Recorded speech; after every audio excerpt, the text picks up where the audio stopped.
it is the pilot study of neoadjuvant FOLFIRINOX from followed by chemoradiation for gastric and gastroesophageal cancer. Next slide. There were no any conflicts of interest. Kindly next slide. Introduction. As compared to surgery alone, chemotherapy and chemoradiation have improved outcomes for gastroesophagogastric and gastric cancers. However, despite improving outcomes, distant failure remains a significant risk.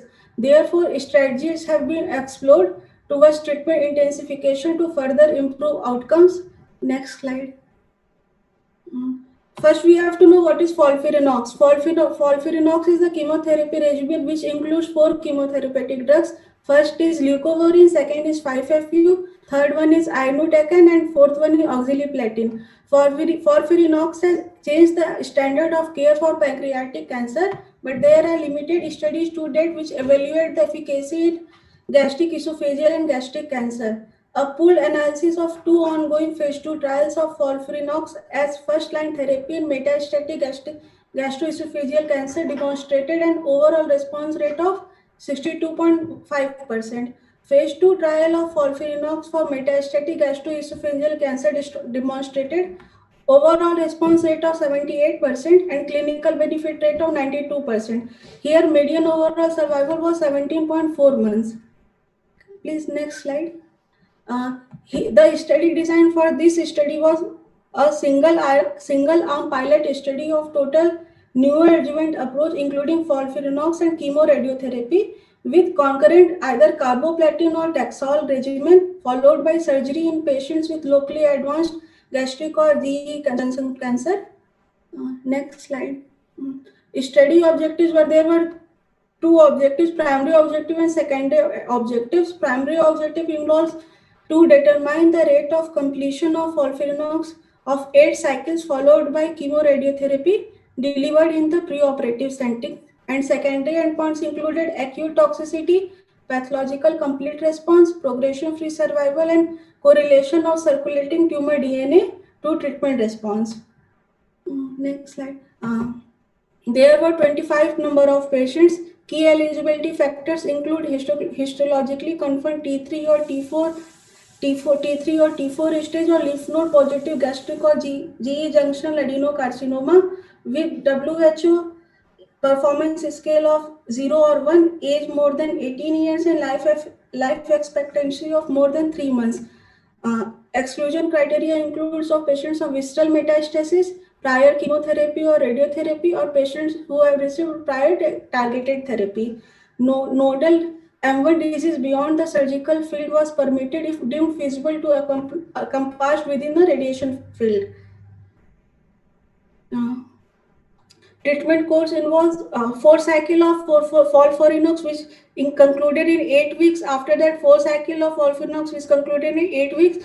After that, chemoradiotherapy was given. Chemotherapy given was carboplatin and capecitabine, and radiotherapy dose was 45 gray for gastric cancer and 50.4 gray for GE junction cancer. After chemoradiotherapy, 4 to 8 weeks of chemoradiotherapy, surgery was done and follow was done after 4 weeks. Next slide, please. Circulating tumor DNA methodology. Here, tumor genotyping was performed on all pre-treatment specimens to identify mutations in the primary tumor. Mutation-specific droplet digital PCR was used to detect mutation fractionation in circulating tumor DNA. Fisher-Isaac test was applied to determine predictive value of circulating tumor DNA to treatment response. There were 25 number of patients enrolled at Massachusetts General Hospital from October 2017 to June 2018. Median follow-up for surviving patients were 15.2 months and median age was 60, and 68% were male and 64% have performance scale of 0, and 60% were of gastroesophageal junction and 40% of gastric cancer, and 80% involved nodal involvement. Next slide. This one shows the console diagram where here we can say 25 patients were enrolled, 25% patients were started on FOLFIRINOX.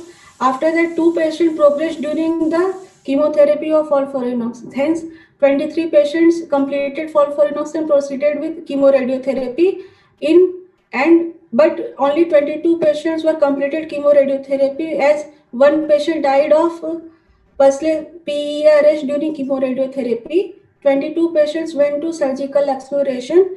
2 patients found intraoperatively with metastasis. Hence, 20% went to surgical resection, which were of 80%. In 20 patients, 7 patients have pathological complete response, and 13 patients were presented with residual disease. Next slide. This slide shows acute treatment-related toxicity. Grade 4 toxicity of lymphopenia, leukopenia, or neutropenia seen in 19 patients and febrile neutropenia in 2 patients. Other than that, maximum patients show either grade 2 toxicity or grade 3 toxicity. Next slide. This chart shows disease outcome when pathological complete response has seen if either with intention to treat analysis, then it was 38%, and when seen with resected patient, then it was 35%. 30-day post-operative rehospitalization rate was 27%. 1 year distant metastatic rate was 37%, and 1 year progression-free survival rate was 64%, and 1 year overall survival was 76%. And when we see whether site of failure, then local failure is seen in 1 patient, liver metastasis was seen in 4 patients, peritoneal metastasis was seen in 3 patients, and lung metastasis was seen in 1 patient, and brain metastasis was seen in 2 patients. 1 year progression-free survival was 64%. Next slide. Overall survival was 76%. Circulating tumor DNA correlation to PCR. Out of the entire cohort, tumor-specific mutations were identified in 21%, that is 84%. Of the 21 patients with an available mutation for double digital PCR, 3 patients had undetectable circulating tumor DNA at baseline, which can be defined as 0, and 18 had detectable circulating tumor DNA. Although not significant, undetectable circulating tumor DNA was associated consistently with higher rate of pathological complete response at all time. This one shows day 1 of cycle 1 of FOLFIRINOX. Here, pathological complete response was seen in 67% of patients, but its p-value was not significant when double digital PCR was seen in day 1 of 8 cycle of chemotherapy, and then 50% were a pathological complete response among undetectable ctDNA, and 11% have pathological complete response among detectable circulating tumor DNA. Next slide. Circulating tumor DNA correlation to recurrence. Out of 20 patients who underwent surgical resection, 17 patients had circulating tumor DNA drawn post chemoradiotherapy, and 13 patients had circulating tumor DNA drawn post operatively. Detectable circulating tumor DNA drawn post chemoradiotherapy and post operatively were associated with higher rate of recurrence. 8.33% in post CRT group in undetectable PCR, and it is more in that is it is 60% in post CRT group with detectable PCR.